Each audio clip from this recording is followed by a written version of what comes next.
विधवा औरत थी और एक आम के बगीचे में काम करके अपनी बेटी और अपना गुजारा कर रही थी। आज तो बहुत ही ज्यादा धूप हो रही है। इतनी धूप में काम करने में बहुत परेशानी हो रही है। अरे क्या धीरे धीरे लगे हुए हो, जल्दी जल्दी काम करो, शाम तक सारा का सारा काम हो जाना चाहिए। मुंशी के ऐसा कहने के बाद कलावती जल्दी जल्दी काम करने लगती है। देखते ही देखते शाम हो जाती है। अरे शाम के 6 बज गए हैं। चलो बहन चलते हैं और अपनी आज की दिहाड़ी ले लेते हैं। हाँ बहन चलो चलते हैं। देखते ही देखते सभी मजदूरों की लाइन लग जाती है। एक के बाद एक आते जाओ और अपने पैसे लेते जाओ, चलो। सभी मजदूर अपने हिस्से के पैसे लेकर वहाँ से जाने लगते हैं। अरे सरोज, आज तो मंगल बाजार है, चलो वहाँ से सब्जी लेकर घर चलते हैं। हाँ बहन, मेरे घर पर भी सब्जी खत्म हो गई है, चलो चलते हैं। कलावती सरोज के साथ सब्जी मंडी में पहुँच जाती है, जहाँ पर सबसे सस्ती से सस्ती सब्जियाँ ढूंढती है और खरीदने के बाद वह अपने घर के लिए निकल पड़ती है। चलो बहन, मेरा घर तो आ गया है। तुम ध्यान से, थोड़ी घबराहट भी होती है। इतना अंधेरा है, यहाँ ठंडक बहुत है। जितनी जल्दी हो सके मैं यहाँ से बाहर निकलती हूँ ताकि मैं अपने घर अपने बच्चों के पास पहुँच जाऊँ। कलावती जैसे तैसे करके उस जगह से बाहर निकलती है। कुछ दूरी पर जाकर पानी के बड़े से टैंक के पास उसकी एक टूटी फूटी झोपड़ी होती है, जिसके बाहर उसकी बेटी झाड़ू लगा रही होती है। अरे माँ, आ गई आप? चलो अच्छी बात है। आज तो आप थोड़ी लेट हो गई हो, मैं बहुत देर से आपका इंतजार कर रही थी। हाँ हाँ, दरअसल आज मैं सब्जी मंडी चली गई थी, घर में सारी सब्जियाँ खत्म हो गई हैं। चलो अच्छी बात है, आप सब्जियाँ तो ले आई हो, वैसे भी सब्जी खत्म ही हो गई थी। मीना अपनी माँ कलावती के हाथों से थैला पकड़कर अंदर ले जाती है, जिसके बाद कलावती अपने मुँह हाथ धोने लगती है और मीना सब्जियाँ निकाल कर खाना बनाना शुरू कर देती है। कुछ ही देर में खाना बनकर तैयार हो जाता है। ये लो माँ, खाना खा लो। दोनों माँ बेटी खाना खाने लगती है, लेकिन तभी उन्हें अपनी झोपड़ी के बाहर से एक आवाज आती है। अरे कौन रहता है यहाँ, बाहर निकलो जरा। कलावती अपना खाना छोड़कर बाहर निकलती है। हाँ क्या बात है, आप लोग कौन हो? देखिए, ये जगह सरकारी जगह है, आप यहाँ नहीं रह सकती हो, आपको ये जगह खाली करनी होगी। मैं यहाँ कई सालों से रह रही हूँ, आज तक यहाँ कोई नहीं आया और फिर मैं यहाँ से कहाँ जाऊँगी?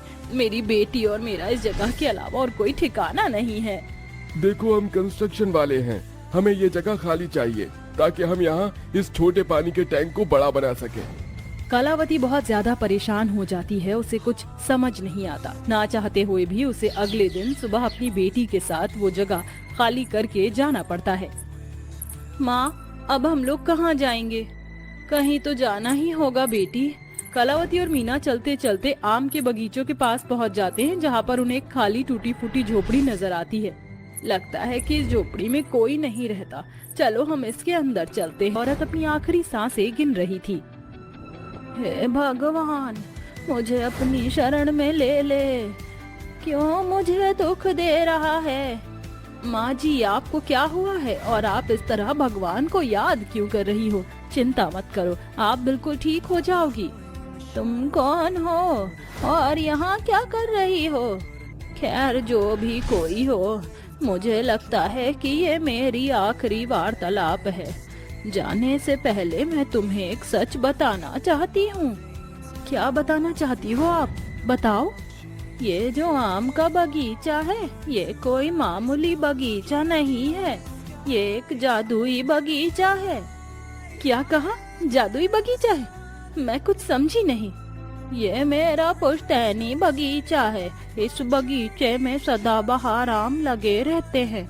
इसकी मालकिन तुम हो, इसकी अच्छे से देखभाल करना। इतना कहने के बाद वैजयंती अपनी आखिरी सांस छोड़ देती है और भगवान को प्यारी हो जाती है, जिसके बाद कलावती उसका अंतिम संस्कार करती है। जिसके बाद कलावती आम के बगीचे में जाती है और बगीचे में लगे आमों को देखकर सोचती है, इतने सारे रसीले आम हैं यहाँ, लेकिन वो बूढ़ी औरत, उस बूढ़ी औरत का इस दुनिया में क्या कोई नहीं था? खैर छोड़ो, एक काम करती हूँ, कुछ आम तोड़ लेती हूँ और उन्हें बेचकर कुछ पैसे कमा लूंगी। कलावती एक टोकरी में आम तोड़ती है। जैसे ही वह पहला आम तोड़ती है, वहाँ उसी के जैसा एक आम उग जाता है। ये क्या? यहाँ पर तो आम तोड़ते ही आम लग गया। इसका मतलब वो बूढ़ी औरत सच कह रही थी, ये कोई मामूली बगीचा नहीं, एक जादुई बगीचा है। तभी मीना भागते हुए कलावती के पास आती है और उससे कहती है, माँ माँ आपको पता है ये बगीचा सचमुच में जादुई बगीचा है। वो औरत सच ही बोल रही थी। यहाँ तो मर्जी आम तोड़ लो, वो अपने आप वैसे ही अचानक से उग जाता है। देखो मैं आपको दिखाती हूँ। ऐसा कहकर मीना भी एक आम तोड़ती है, जिसके बाद वहाँ पर अचानक से एक आम अपने आप उग जाता है। बेटी परेशान होने की जरूरत नहीं है, मैंने भी ये करिश्मा अपनी आंखों से खुद देखा है।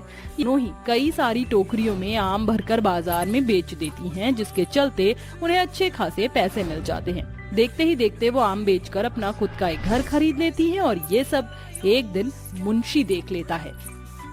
अरे बाबा क्या बात है, मुझे तो यकीन ही नहीं होता। ये सड़क छाप गरीब इतनी अमीर कहाँ से हो गई? इसके पास इतना बड़ा घर कहाँ से आया?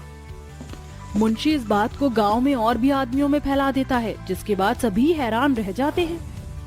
अरे लगता है इसने कोई चोरी और डकैती की है, लेकिन इस छोटे से बगीचे से ये इतना पैसा कैसे कमा सकती है?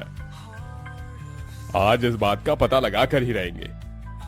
मेरा इस पूरे गांव में सबसे बड़ा आम का बगीचा है। इतना पैसा तो मैं भी नहीं कमा रहा जितना ये छोटे से बगीचे से कमा रही है। रात होते ही इसके आम के बगीचे का राज ढूंढने चलेंगे। रात के समय मुंशी गांव के कुछ आदमियों के साथ कलावती के बगीचे में घुस आता है। कितने रसीले आम हैं, इन्हें देखकर तो खाने का मन कर रहा है। वैसे भी किसी को क्या पता चलेगा, एक तोड़ ही लेता हूँ। मुंशी जैसे ही एक आम तोड़ता है, उस आम की जगह पर दूसरा आम उग जाता है। अरे वाह, देखो तो सही, ये तो जादुई आम का बगीचा है। इन पेड़ों के ऊपर कोई भी आम तोड़ो तो अपने आप उसी जगह दूसरा आम उग जाता है। चलो भाइयों, एक काम करते हैं, इन पेड़ों को ही काट कर ले जाते हैं। एक एक हम सभी लगा लेंगे अपने अपने घर के बाहर।